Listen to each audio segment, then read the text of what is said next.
மக்களே welcome to the ஃபென்சர் show. இன்னைக்கு நம்ம பார்க்க போறது த பைப்பர் அப்படின்ற ஹாலிவுட் மூவியோட ரிவ்யூ. இந்த படம் பாத்தீங்கன்னா லயன்ஸ் கேட் பிளே ஓடிடி ஆப்ல அவைலபிளா இருக்கு. தமிழ் டப்பிங்லயுமே அவைலபிளா இருக்கு. இந்த படம் ஒரு மியூசிக்கல் பேய் படம் அப்படின்னு சொல்லலாம். ஆக்சுவலி த பைப்பர் ஆஃப் ஃபேமிலின் அப்படின்ற ஒரு பழைய கதையை உங்களை நிறைய பேர் கேள்விப்பட்டிருக்கலாம்.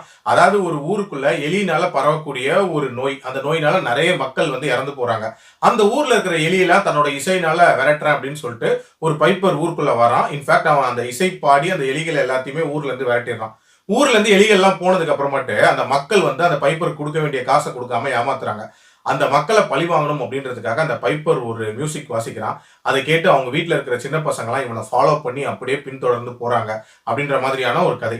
ஸோ இந்த ஒரு தீமை மையமா வச்சுதான் இந்த ஹாரர் மூவியை பில்ட் பண்ணிருக்காங்க. ஆக்சுவலி படத்தோட ஸ்டார்டிங்லேயே கேத்தரின் அப்படின்ற ஒரு மியூசிக் கம்போசர் குழந்தைகளுக்காக கம்போஸ் பண்ண ஒரு மியூசிக்கை அழிக்கணும் அப்படின்ற மாதிரி முயற்சி பண்றாங்க. ஏன்னா இது உலகத்துக்கு தெரிஞ்சிச்சுன்னா ஒரு பெரிய ஆபத்தை உண்டாக்கும் அப்படின்ட்டு. பட் அதை அழிக்க முடியாம ஒரு உருவம் அவங்கள காலி பண்ணிடுது. அதை தொடர்ந்து மெல் அப்படின்ற ஒரு நபரை பத்தி காட்டுறாங்க. இவங்களும் அதே ஆர்கெஸ்ட்ரால மியூசிக் வாசிக்கிறவங்க தான். இவங்களுக்கு அந்த மியூசிக் கான்சர்ட்டோ அப்படின்றது தேவைப்படுது. ஸோ அதனால அதை கைப்பற்றணும் அப்படின்றதுக்காக இவங்க சில முயற்சிகள் எடுக்கிறாங்க.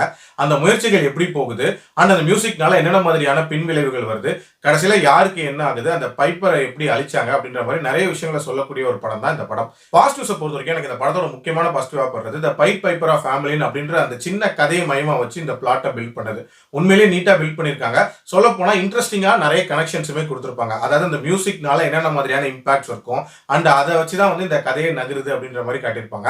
ஆல்சோ இந்த படத்துல அந்த ஹாரர் ஜெனரேஷன் அப்படின்றதுமே ஒரு சில இடங்கள்ல ரொம்பவே நீட்டா இருந்துச்சு. உதாரணத்துக்கு சொல்லணும் அப்படின்னா அந்த பாலை வச்சு ஒரு சீக்வன்ஸ் வரும். அதுக்கப்புறம் வரக்கூடிய அந்த ஹாரர் அப்படின்றதெல்லாம் நல்லா இருந்துச்சு. அதே மாதிரி கிளைமேக்ஸுக்கு முன்னாடி அந்த ஆர்கெஸ்ட்ரா ட்ரூப்ல நடக்கக்கூடிய சம்பவங்கள் அப்படின்ற மாதிரி அந்த ஸ்டேஜில் காட்டியிருப்பாங்க சில விஷயங்கள். அதுவுமே உண்மையிலே பயங்கர கோரியா இருந்துச்சு அப்படின்னே சொல்லலாம்.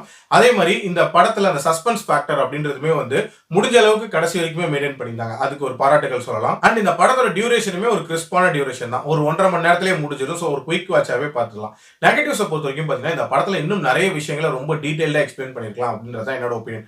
ஃபார் எக்ஸாம்பிள் அந்த பைப்பரோட இன்டென்ஷன் என்ன, எப்படி வருது, எப்படி மறையுது அப்படின்ற அந்த விஷயங்கள்லாம் இன்னும் கொஞ்சம் டீடைல்டாவே சொல்லியிருந்திருக்கலாம். அது மட்டும் இல்லாம இதுல ஹாரர் ஜெனரேஷனுக்குமே நிறைய ஸ்கோப் இருந்துச்சு. பட் ரொம்ப லிமிட்டடா தான் எக்ஸ்ப்ளோர் பண்ணாங்க அப்படின்ற மாதிரி தான் தோணுச்சு.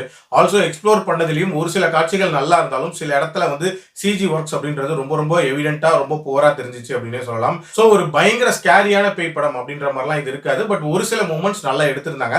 ஒரு டீசென்ட் ஓடிடி வாட்ச் அப்படின்னு தான் நான் சொல்லுவேன். என்னோட ரேட்டிங் இந்த படத்துக்கு 2.75 out of 5. டைம் இருந்தா ட்ரை பண்ணி பாருங்க. அடல் கண்டென்ட்லாம் பெருசா இல்ல. மீண்டும் அடுத்த விமர்சனத்தில் சந்திக்கிறேன். நன்றி, வணக்கம்.